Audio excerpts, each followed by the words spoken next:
पहले जब मूसा ने आके फिरौन से कहा मेरे लोगों को जाने दो ताकि वे परमेश्वर के लिए बलिदान चढ़ाएं, முதலாவதாக மோசே பார்வோனிடத்தில் வந்து சொல்லுகிறான், நீங்க என்னுடைய ஜனங்களை போக விடுங்கள், அவர்கள் தேவனுக்கு பலி செலுத்த வேண்டும். उसने तो कहा मैं परमेश्वर को जानता नहीं इसलिए मैं नहीं जाने दूंगा. இங்கே பார்வோன் சொல்லுகிறார், நான் தேவனை அறியவில்லை, நான் எப்படி விட முடியும். फिर अपने ऊपर कई प्रकार की दंड को पाने के बाद वो खाने लगता है. ஆனால் திரும்ப திரும்ப தண்டனைகளை பெற்ற பிற்பாடு அவன் இப்படியா சொல்லுகிறான். पढ़िएगा 8वां अध्याय का 25वां पद, 8வது அதிகாரத்தின் 25வது வசனத்தை வாசிக்கலாம். तब फिरौन ने मूसा और हारून को बुलवाकर कहा, तुम जाकर अपने परमेश्वर के लिए इसी देश में बलिदान करो. यहां पर वो मूसा और हारून से एक बात को कहा, बलिदान चढ़ाने के लिए तो चाहते हो यहीं पर रह के करो. இங்கே பார்வோன் சொல்லுகிறான், நீங்கள் போய் உங்கள் தேவனுக்கு தேசத்தில் தானே பலியிடுங்கள் என்றான். प्रभु के नाम की स्तुति प्रशंसा होवे. கர்த்தருடைய நாமத்துக்கு மகிமை உண்டாவதாக. मैंने पहले दिन में कहा था फिरौन शैतान को और मिस्र जो है दुनिया को दिखाता है. நான் முதலாவது நாளிலே நான் உங்களுக்கு சொன்னேன், பார்வோன் சாத்தானுக்கும் அந்த எகிப்து தேசமானது உலகத்திற்கும் அங்கே ஒப்பனையாக உள்ளது. जब यहाँ एक शैतान एक सलाह दे रहा है, இங்கே ஒரு சாத்தானுடைய ஒரு ஆலோசனை இங்கே வெளிப்படுகிறது. आराधना तो करना है, जहां भी रहोगे वहां आराधना कर सकोगे. நீ ஆராதனை எங்கே இருக்கிறையோ நீ அங்கே செய்யலாம். प्रभु के नाम की स्तुति प्रशंसा होवे. கர்த்தருடைய நாமத்துக்கு மகிமை உண்டாவதாக. सचमुच में प्रभु यीशु ने कहा हम प्रभु को आराधना सब जगह में कर सकते हैं. இயேசு கிறிஸ்து இப்படியாய் சொல்லி இருக்கிறார், நாம் எல்லா இடங்களிலும் தேவனை ஆராதிக்கலாம். लेकिन उस वातावरण में आराधना नहीं कर सकते हैं. साथ ही साथ प्रभु ने कहा सच्चाई और आत्मा के साथ आराधना करो. நீங்கள் ஆவியோடும் உண்மையோடும் நீங்கள் தொழுது கொள்ள வேண்டும் என்கிற காரியத்தையும் இயேசு கிறிஸ்து சொன்னார். आपके आराधना के लिए एक ऐसा वातावरण का दरकार है जहां सच्चाई है, जहां आत्मा का कार्य है. எங்கே உண்மையும் எங்கே ஆவியும் உண்டோ அந்த இடத்துல அப்படிப்பட்ட சூழ்நிலையில் தான் நாம் ஆராதிக்க முடியும். चारों तरफ कई प्रकार की बुरी बातें, कई प्रकार की झूठी बातें रह के आप वहां पर आराधना करने के लिए कोशिश करेंगे, ऐसी जगह में ऐसी दशा में शायद आप आराधना कर नहीं पाएंगे. எங்கே பொய்யான காரியங்களும் எங்கே இப்படிப்பட்ட சூழ்நிலைகளும் இருக்கிறதோ அந்த இடத்திலே ஒருவேளை நீங்கள் ஆராதிக்க விரும்புவீர்களானால் நீங்கள் மெய்யாய் ஆராதிக்க முடியாது. आप इधर देखेंगे उधर देखेंगे, நீங்கள் இங்கேயும் அங்கேயும் பார்க்கிறவர்களாய் இருப்பீர்கள். मैं आपसे पूछने के लिए चाहता हूं, நான் உங்களிடத்திலே கேட்க விரும்புகிறேன், बाजार के बीच में खड़ा होकर आराधना कर सकेंगे? நீங்கள் பஜார்ல நடுவிலே நின்று கொண்டு நீங்கள் தேவனை ஆராதிக்க முடியுமா? आपके आत्मा में परमेश्वर की गीत हो सकता है, நீங்கள் உங்களுடைய ஆவியிலே தேவனை குறித்து நீங்கள் பாடலாம். तो भी आप बाजार के बीच में अगर खड़े होकर आराधना करने के लिए कोशिश करेंगे, நீங்கள் ஒருவேளை பஜாருடைய நடுவில் நின்று கொண்டு நீங்கள் ஆராதிப்பதற்காக நீங்கள் முயற்சி செய்வீர்களா? कोई नारियल कर रहा, कोई मछली कर रहा है, यहाँ पर कोई सब्जी खरीद रहा है, हल्ला गुल्ला के बीच में आपके मन बखलाया जाएगा. आपके मन में एक स्थायी विचार नहीं उत्पन्न हो सकता है. அங்கே பலவிதமான ஜனங்கள் வந்து பலவிதமான பொருட்களை வாங்கி கொண்டிருப்பார்கள், சந்தடி சத்தம் கேட்டு கொண்டிருக்கும். அப்படிப்பட்ட இடத்திலே ஒரு நிலையாய் உங்களுடைய சிந்தனையை செலுத்தி நீங்கள் ஆராதிக்க முடியாது. हम वहाँ प्रार्थना के दिल के साथ रह सकते हैं, அங்கே நாம் ஆராதிக்கிற அந்த ஆராதனையின் இருதயத்தோடு இருக்க முடியும். हमारे होंठों में गीत हो सकता है, நம்முடைய உதடுகளிலே தேவனை துதிக்கிற துதி இருக்க முடியும். क्योंकि हम सर्वदा और हर एक वक्त में आराधना करने के लिए बुलाए गए हैं. ஏனென்றால் நாம் எப்பொழுதும் எல்லா சூழ்நிலைகளிலும் ஆராதிக்கும்படியாக அழைக்கப்பட்டிருக்கிறோம். लेकिन एक झुंड के रूप में आराधना वहां नहीं कर सकते हैं. ஆனால் அங்கே ஒரு குழுவாக சேர்ந்து இணைந்து நாம் ஆராதிக்க முடியாது. व्यक्तिगत रूप में हम परमेश्वर के साथ संबंध रखेंगे, நாம் தனிப்பட்ட விதத்திலே தேவனோடு கூட நாம் ஐக்கியம் கொள்ளலாம். लेकिन एक झुंड के रूप में अगर आराधना करना है, ஆனால் ஒருவேளை நீங்கள் குழுவாய் இணைந்து தேவனை ஆராதிக்க उस வேண்டுமானால் प्रकार का एक वातावरण का आवश्यकता पड़ता है. அப்படிப்பட்ட ஒரு விசேஷித்த ஒரு சூழ்நிலைக்கு அவசியம் உண்டு. इसलिए शैतान चाहे अरे जहां रहते वहीं आराधना है. எனவே இங்கே சாத்தான் சொல்லுகிறான், நீ ஆராதிக்கலாம், எங்கே இருக்கிறே அங்கே ஆராதிக்கலாம். और आप मिलिट्री में देखेंगे एक बोर्ड को, मिलिट्री में நீங்க மிலிட்டரியில ஒரு போர்டை நீங்க பார்க்கலாம். अगर फौजी एरिया में आप जाइएगा वहां पर एक बोर्ड को देखेंगे, நீங்க மிலிட்டரி ஏரியாவுல நீங்க ஒரு போர்டை பார்க்கலாம். कर्म ही धर्म है. செய்யும் வேலையே தெய்வம். हाँ, कर्म ही धर्म है. हिंदी में बहुत सुंदर ढंग से उसका आता है, कर्म ही धर्म है. आप दानापुर में जाइएगा वहां कर्म ही धर्म है. செய்யும் தொழிலே தெய்வம். இப்படிப்பட்ட அந்த போர்டை நாம் எல்லா இடங்கள் அந்த மிலிட்டரி வளாகத்தில் பார்க்கலாம். ये एक शैतान की चालाक है. இது ஒரு சாத்தானுடைய ஒரு ஆலோசனை. जरूर काम करते ही हम ध्यान से काम करना है, होशियारी के साथ काम करना है। நாம் வேலையை கவனமாக செய்ய வேண்டும், ரொம்ப நாம் அதை கவனம் எடுத்து செய்ய வேண்டும். और काम को सीधे मन से सच्चाई के साथ करना है। நாம் வேலையை நேர்மையான உள்ளத்தோடு உண்மையாய் நாம் செய்ய வேண்டும். लेकिन कर्म ही धर्म नहीं है। ஆனால் தொழிலே தெய்வம் அல்ல. कई लोग ये सोचते हैं कि इसलिए बहुत से मारवाड़ी लोग और जो व्यापारी लोग यही कहते हैं कर्म ही धर्म है, इसलिए इसी को पूजा करो, इसी में मन लगा को, इसी में रहो, यही तुम्हारा पूजा हो गया करके लोग सोचते हैं। எனவே பெரிய பெரிய தொழிலதிபர்கள் இப்படிப்பட்ட சிந்தையோடு கூட இருக்கிறார்கள். தொழில்தான் தெய்வம் என்று சொல்லி அதையே அவர்கள் ஆராதித்து அதிலே அவர்கள் இருக்கிறார்கள். ये शैतान की एक बहुत बड़ा चालाकी है। இது ஒரு சாத்தானுடைய ஒரு பெரிய ஒரு தந்திரம். हैविंग टाइम विद गॉड, परमेश्वर के साथ समय बिताना एक विशेष अलग बात के लिए जरूरत पड़ता है। நாம் தேவனோடு கூட நேரத்தை ஒதுக்கி செலவிடுகிற காரியம் ஒரு விசேஷித்தமானது. अरे तुम तो परमेश्वर के काम में न रहते हो, परमेश्वर का कार्य न करते हो, यही आराधना करके शैतान आत्मिक लोगों को भी इस प्रकार बहकाने का डर है। ஆவிக்குரிய ஜனங்களையும் நீ தேவனுடைய ஊழியத்தை தானே செய்கிறாய், நீ தேவனுடைய பணியிலே தானே இருக்கிறாய், நீ அதுவே உனக்கு போதும் என்று சொல்லி ஒரு திருப்திப்படுத்துகிற ஒரு காரியத்தை அவன் கொண்டு வர வாய்ப்பு உண்டு. कुछ करते हो परमेश्वर के लिए करते हो, நீ என்னெல்லாம் செய்றே எல்லாம் தேவனுக்காக தான் செய்றாய். इसलिए परमेश्वर के साथ अलग समय बिताने के कोई सरकार नहीं है। எனவே நீ தேவனோடு கூட தனிப்பட்ட விதத்தில் நேரத்தை செலவிட அவசியம் இல்லை. भाई बहन बच्चे, हम इसमें बहुत ध्यान से रहने की आवश्यकता है। சகோதர சகோதரிகளே, பிள்ளைகளே, இதிலே நாம் மிகுந்த கவனமாக இருக்க வேண்டும். Our communion with God, our worship for the Lord should be much more than our work. हमारा काम से जो हम लोग परमेश्वर से जो हमारा समय है, हमारा आराधना है, वो महत्वपूर्ण होता है. फिर दूसरा वो एक सलाह देता है। இரண்டாவதாக ஒரு ஆலோசனை சொல்கிறான். 28 पद को पढ़िएगा। 28வது வசனத்தை பார்க்கலாம். फिरौन ने कहा, मैं तुमको जंगल में जाने दूंगा, जंगल में जाने दूंगा कि तुम अपने परमेश्वर यहोवा के लिए जंगल में बलिदान करो, बलिदान करो, केवल बहुत दूर न जाना, लेकिन ज्यादा दूर नहीं चले जाना, और मेरे लिए विनती करो. बस। அப்பொழுது பார்வோன், நீங்கள் உங்கள் தேவனாகிய கர்த்தருக்கு வனாந்தரத்தில் பலியிடும்படிக்கு நான் உங்களை போக விடுவேன், ஆனாலும் நீங்கள் அதிக தூரமாய் போக வேண்டாம், எனக்காக வேண்டுதல் செய்யுங்கள் என்றான். देखिए अभी थोड़ा ढीला कर रहा है, இப்பொழுது கொஞ்சம் அங்கே லகுவாக்குகிறான். आज्ञाकारी होने के लिए अभी थोड़ा ढीला कर रहा है। இப்பொழுது கீழ்ப்படிவதற்காக கொஞ்சம் தன்னை விட்டு கொடுக்கிறான். ठीक है भाई, यहाँ आराधना नहीं करना, சரி, நீங்க ஆராதிக்க வேண்டாம், थोड़ा थोड़ा दूर जाओ, ज्यादा दूर चले ना जाना। ரொம்ப தூரம் இல்ல, கொஞ்சம் தூரம் நீங்க போய் ஆராதிங்க. शैतान एक और चालाकी को करता है। இங்கே சாத்தான் இன்னும் ஒரு வஞ்சனை செய்கிறான். अरे प्रार्थना करना है, आराधना करना है, लेकिन ज्यादा समय नहीं, ज्यादा उसके लिए प्रयत्न मत करो।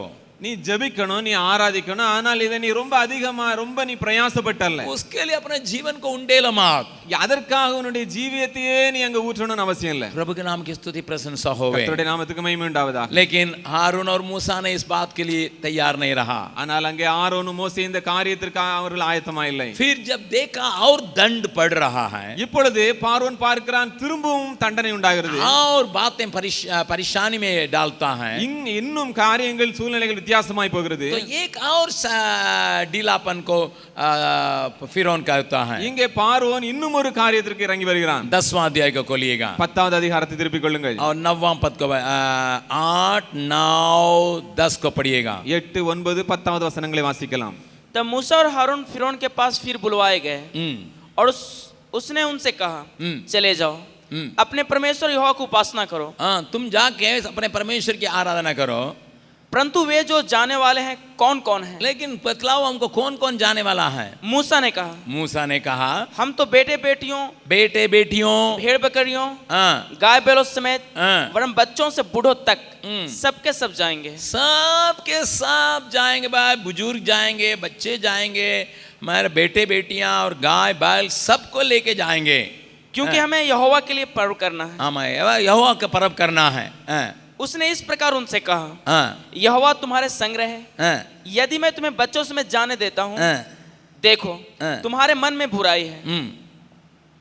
आगे 11 पद को भी, नहीं, ऐसा नहीं होने पाएगा, तुम पुरुष ही जाकर यहोवा की उपासना करो, तुम यही तो चाहते थे।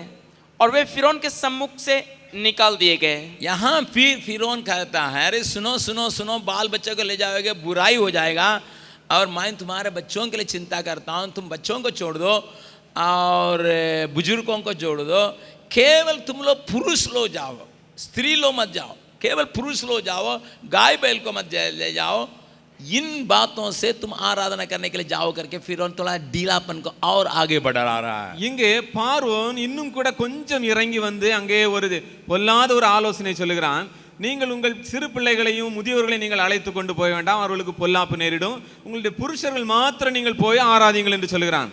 लेकिन यहाँ पर एक आत्मिक बातों को भी जोड़ता देखिए, இங்கே ஒரு ஆவிக்குரிய காரியத்தையும் இணைத்தவனாக பேசுகிறான். 10वां पद में फिर पदों का पढ़िएगा, 10வது வசனத்தை திரும்ப வாசிக்கலாம். उसने इस प्रकार उनसे कहा, यहोवा तुम्हारे संग रहे। यहोवा तुम्हारे संग रहे, கர்த்தர் உங்களோடு இருப்பாராக।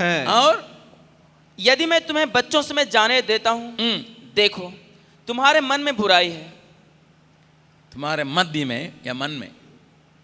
मन में। हाँ, तुम्हारे साथ परमेश्वर रहेगा, உங்களோடு கூட கர்த்தர் இருப்பார்। और तुम्हारे बच्चों के लिए मैं ज्यादा चिंता करता हूँ, நான் உங்களுடைய குழந்தைகளை குறித்து அதிக கரிசனை உள்ளவனாய் இருக்கிறேன்। रास्ता में उनके लिए कुछ हानि हो सकता है, அங்கே வழியிலே அவர்களுக்கு பொல்லாப்பு நேரிட வாய்ப்புண்டு। देखिए चालाकी में वो अपने परमेश्वर की क्रियाओं को भी जोड़ने के लिए कोशिश करता है, இங்கே அவன் தந்திரமாக தேவனுடைய காரியங்களையும் அங்கே இணைத்து பேசுகிறான்। और दिखाई पड़ता है कि वो भलाई करने के लिए कोशिश करता है, இங்கே அவன் ஏதோ நன்மை செய்கிறவன் போல அங்கே தோற்றமளிக்கிறான்। प्रभु के नाम की स्तुति प्रशंसा होवे, கர்த்தருடைய நாமத்துக்கு மகிமை உண்டாவதாக। भाई बहन, शैतान इतना चालाक है, आपको संपूर्ण तौर से आराधना करने के लिए रोकता है। இங்கே நீங்கள் பூரணமாய் நீங்கள் முழுவதுமாய் ஆராதிக்க நீங்க முடியாதபடிக்கு அங்கே சாத்தான் உங்களை தடை செய்கிறவனாய் இருக்கிறான்। यहाँ एक बात को मैं दिखाने के लिए चाहता हूँ, இங்கே ஒரு காரியத்தை நான் உங்களுக்கு காட்ட விரும்புகிறேன்। आराधना में संपूर्ण तौर से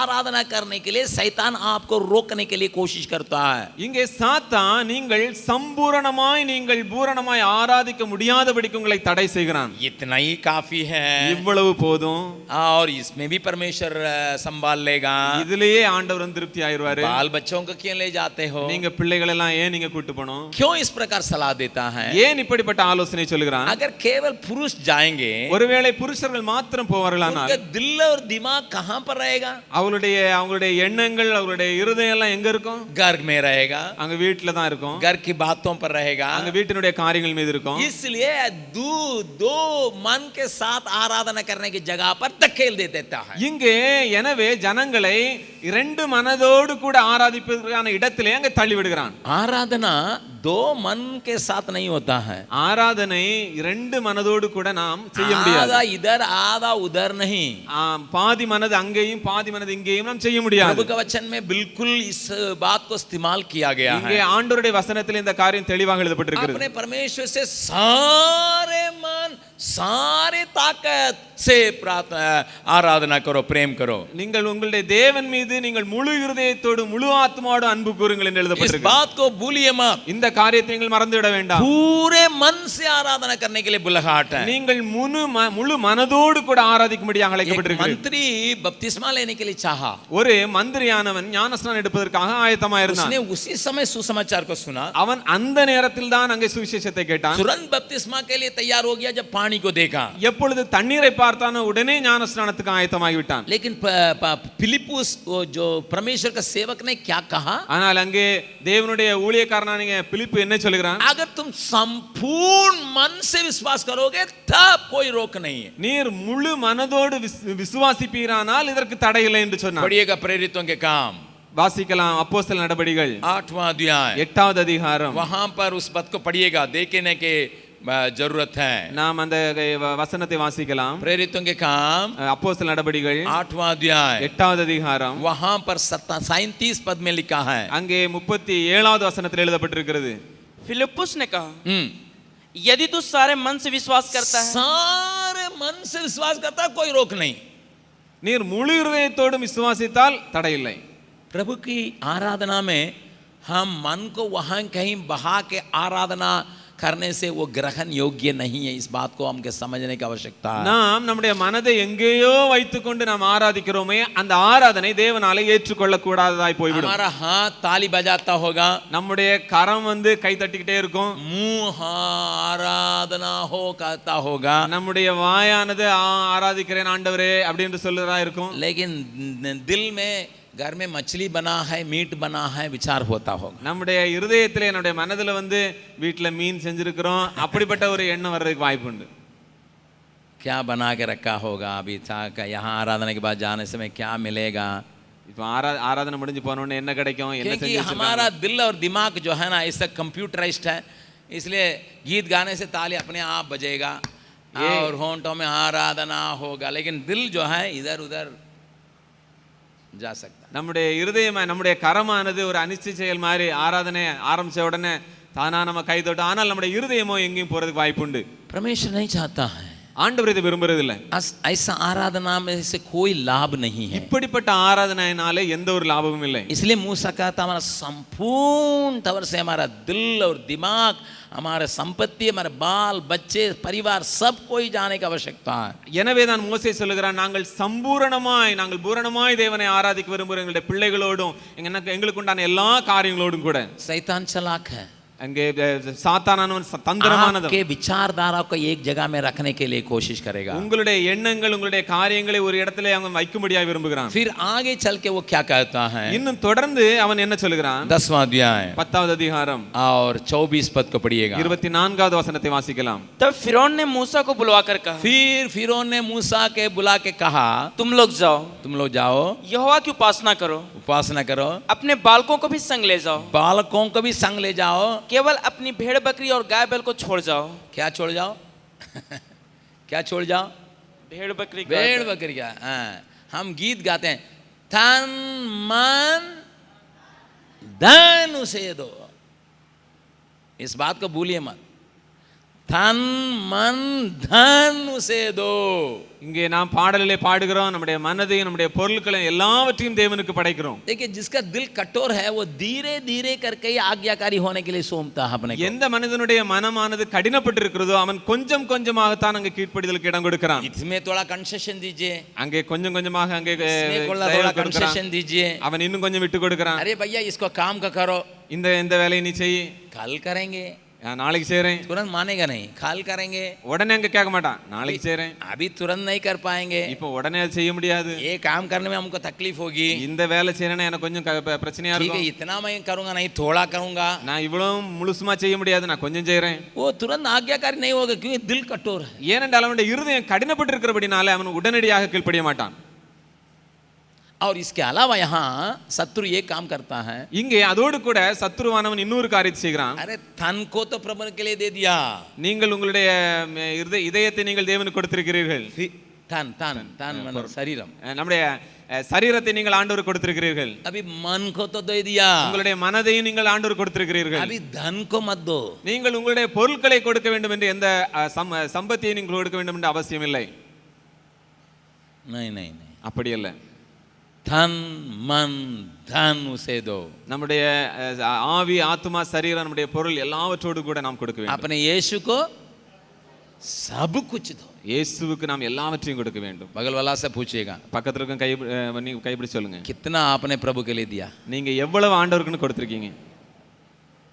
बहुत लोग तन को देने के लिए तैयार हैं, அநேகர் தன்னுடைய சரீரத்தை கொடுப்பதற்கு ஆயத்தம், कुछ लोग मन को देने के लिए तैयार हैं, இன்னும் கொஞ்சம் பேரு தன்னுடைய மனசையும் இருதயத்தையும் கொடுக்கிறதுக்கு ஆயத்தம். बहुत कम लोग तन मन धन को देने के लिए तैयार हैं। அநேகர் இந்த மூன்று காரியங்களையும் சரீரத்தையும் மனதையும் பொருட்களையும் கொடுப்பதற்கு ஆயத்தமா இல்லை.